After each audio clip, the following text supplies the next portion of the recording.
এমন সময় আসে যখন মনে হয় নিজের পাপের ভারে দম আটকে যাচ্ছে। নামাজ পড়তে ইচ্ছা করে না, কোরআনের আয়াত শুনল চোখে জল আসে না, গুনাহ যেন একটা পাহাড় হয়ে বসে আছে বুকে। তখন কি আল্লাহ আমাদের ছেড়ে দেন, নাকি তিনি আমাদের জন্য অপেক্ষা করছেন? আসুন আজ এই প্রশ্নের উত্তর খুঁজে নেই। যখন গুনাহের বোঝা ভারী হয়ে পড়ে, তখন কিভাবে আল্লাহর পথে ফিরে আসা যায়? পাপের ভারে ডুবে যাওয়া জীবন এমন এক জায়গায় এসে দাঁড়ায় যখন নিজের দিকে তাকালেও লজ্জা লাগে। মনে হয় আমি আর বদলাতে পারবো না, আল্লাহ আমার দোয়া কবুল করবেন না। এটাই শয়তানের সবচেয়ে বড় অস্ত্র। তুমি শেষ, তাওবা তোমার জন্য না। কিন্তু আল্লাহ বলেন, সূরা জুমার আয়াত 53, বলুন, হে আমার বান্দারা, যারা নিজেদের উপর জুলম করেছ, আল্লাহর রহমত থেকে নিরাশ হয়ো না। আল্লাহ সমস্ত গুনাহ ক্ষমা করে দেন। এটাই ইসলামের সৌন্দর্য। তুমি যতবারই পড়ে যাও, ফিরে আসার দরজা সবসময় খোলা। ফিরে আসার প্রথম ধাপ, পাপের মধ্যেও কেউ যদি আল্লাহর কথা মনে করে, তার চোখে পানি চলে আসে, তাহলে বুঝে নাও আল্লাহ এখনো তোমাকে ডাকছেন। তাওবা হলো আত্মার একটি সজাগ জাগরণ। 3টি শর্ত থাকলে আল্লাহ ক্ষমা করেন সব গুনাহ। গুনাহ ছেড়ে দেওয়া, আন্তরিক অনুশোচনা করা, ভবিষ্যতে আর না করার অঙ্গীকার। আর যদি সেই গুনাহ কারো হক হয়, তবে তাকে তার হক ফিরিয়ে দেওয়াও জরুরি।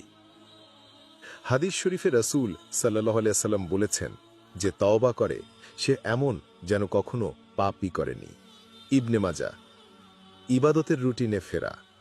ফিরে আসা মানে শুধু তওবা নয়, বরং ধীরে ধীরে নিজের ভেতরের আলো জ্বালানো। ছোট ছোট স্টেপ নিন। প্রতিদিন অন্তত 1 ওয়াক্ত নামাজ পড়ুন। ধীরে ধীরে 5 ওয়াক্তে উন্নীত করুন।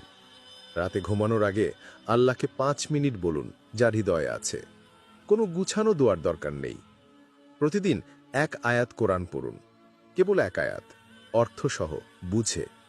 সকালে আস্তাগফিরুল্লাহ 10 বার বলুন। এটাও পরিবর্তন আনবে। এই ছোট ছোট কাজগুলো আল্লাহর সাথে সম্পর্ককে পুনরায় গড়তে সাহায্য করবে। মনে রাখবেন, আল্লাহ ধৈর্য ধরেন। যতক্ষণ তুমি ফিরে আসতে চাও, ততক্ষণ তিনি দূরে যান না। আল্লাহর দরজায় ফিরে আসা কখনো দেরি হয় না। মানুষেরা ভুল করলে দূরে সরিয়ে দেয়, কিন্তু আল্লাহ, তিনি বলেন, সূরা বাকারা আয়াত 222, নিশ্চয়ই আল্লাহ তাওবাকারী এবং পবিত্রতা রক্ষাকারীদের ভালোবাসেন। এটাই আমাদের আশা।